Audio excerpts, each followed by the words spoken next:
Paano mag-avail ng Pagsibol Village? Regular na empleyado po, active Pag-ibig member, hindi hiwalay sa asawa, or kung hiwalay man, basta willing siyang mag-participate sa pagperma po sa mga forms, pag-reserve, and kapag nag-loan document signing. Conjugal property po kasi kaya talagang hahanapin niya ni Pag-ibig kung married tayo. And then salary required po, 31,000 for Cavite, 32,000 for Pampanga.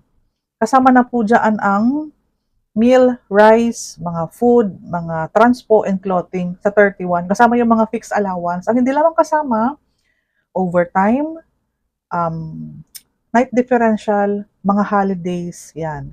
Kaya dapat po magtali po yung nasa COE at nasa payslip.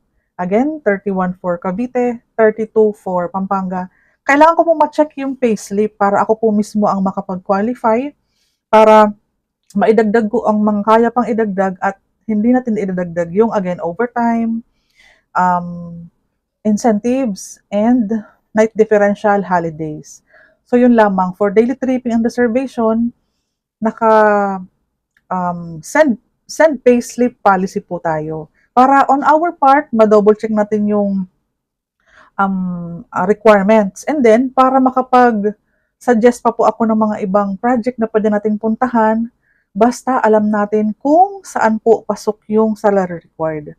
In the event naman na may asawa ka, magkasama kayo mag-asawa, hindi hiwalay, and kung may kapatid ka or yung mama mo still working pa, na pwede mag-co-borrower, ayan, pwede natin pong i-consider na magkaroon ng co-borrower. Mabilis lang naman kasi pareho lang po kayo ng set of requirements na ipapadala ko sa iyo yung video para maunawaan mo yung explanation. So yun lamang, Cindy Hapil here, Dream House Realty.